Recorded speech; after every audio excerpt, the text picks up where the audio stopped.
తెలంగాణలో అధికారంలో ఉన్న రేవంత్ సర్కార్ రాష్ట్రంలో రవాణా సౌకర్యాలు మెరుగుపరిచేందుకు కృషి చేస్తున్న సంగతి తెలిసిందే. కొత్త రోడ్ల నిర్మాణం, ఉన్న వాటికి మరమ్మతులు చేయడం, విస్తరించడం వంటి కార్యక్రమాల మీద దృష్టి సారించడమే కాక వీటికి అవసరమైన మేర నిధులను విడుదల చేస్తూ పనులను వేగవంతంగా పూర్తి చేసేలా చర్యలు తీసుకుంటుంది.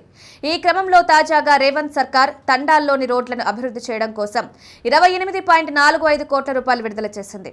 ఆ వివరాలు: మెదక్ జిల్లాలో రోడ్ల అభివృద్ధికి రేవంత్ సర్కార్ భారీగా నిధులు మంజూరు చేసింది. గిరిజన తండాల్లో దారుణంగా ఉన్న రోడ్ల అభివృద్ధికి నిధులు కేటాయించింది. దీనిలో భాగంగా టేక్మాల్, పాపన్నపేట, పెద్ద శంకరంపేట మండలాల్లోని రోడ్ల మరమ్మత్తు చేసి రవాణా సౌకర్యం మెరుగుపరచడానికి గాను మొత్తం 28.45 కోట్ల రూపాయలు విడుదల చేసింది. రాష్ట్ర ప్రణాళిక నిధులు, గిరిజన సంక్షేమ శాఖల ద్వారా ప్రభుత్వం ఈ నిధులను విడుదల చేసింది. కొన్ని రోజుల క్రితమే మంత్రి దామోదర రాజనరసింహ వీటికి శంకుస్థాపన చేశారు. త్వరలోనే వీటి పనులు ప్రారంభం కానున్నాయి. ఇటీవల కురిసిన కుండపోత వానల కారణంగా మెదక్ జిల్లాలోని పలు ప్రాంతాల్లో రోడ్లు చాలా వరకు దెబ్బతిన్నాయి. వాహనాల రాకపోకలు సాగించడానికి ఇవి ఏమాత్రం అనుకూలంగా లేవు. ఈ సమస్యను పరిష్కరించడానికి రాష్ట్ర ప్రభుత్వం చొరవ తీసుకుంది. వివిధ పథకాల కింద పెద్ద మొత్తంలో నిధులు మంజూరు చేస్తోంది. రాష్ట్ర ప్రణాళిక నిధుల నుంచి పాపన్నపేట మండలం నార్సింగి నుండి టేక్మాల్ మీదుగా పెద్ద శంకరంపేట వరకు రోడ్డు అభివృద్ధి చేయడానికి 13 కోట్ల రూపాయలు మంజూరయ్యాయి.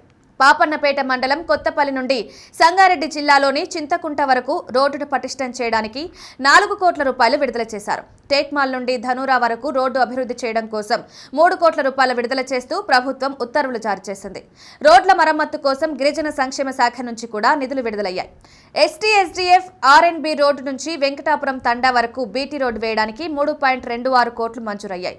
RNB రోడ్డు నుంచి సర్మనికుంట దండ, బర్రెక్కల కుంట తండా మీదుగా ఎల్లుపేట క్రాస్ రోడ్ వరకు ఉన్న రోడ్డును అభివృద్ధి చేయడానికి ప్రభుత్వం 5.19 కోట్ల రూపాయలు మంజూరు చేసింది. రోడ్ల పరిస్థితి అధ్వానంగా ఉండడం వల్ల తరచూ ప్రమాదాలు జరుగుతున్నాయి. దీన్ని దృష్టిలో ఉంచుకొని ప్రభుత్వం వెంటనే స్పందించింది. ఆయా రోడ్ల నిర్మాణం, అభివృద్ధి కోసం నిధులు కేటాయిస్తూ ఉత్తర్వులు జారీ చేసింది. 2-3 మండలాలను, పొరుగు జిల్లాలను కలిపే రోడ్లివి. చాలా కాలంగా మరమ్మతులు చేయకపోవడంతో రోడ్లన్నీ గుంతలమయంగా తయారయ్యాయి. ఇప్పుడు నిధులు మంజూరు కావడంతో వాహనదారులు సంతోషం వ్యక్తం చేస్తున్నారు. త్వరలోనే రోడ్లు బాగుపడతాయని ఆశిస్తున్నారు.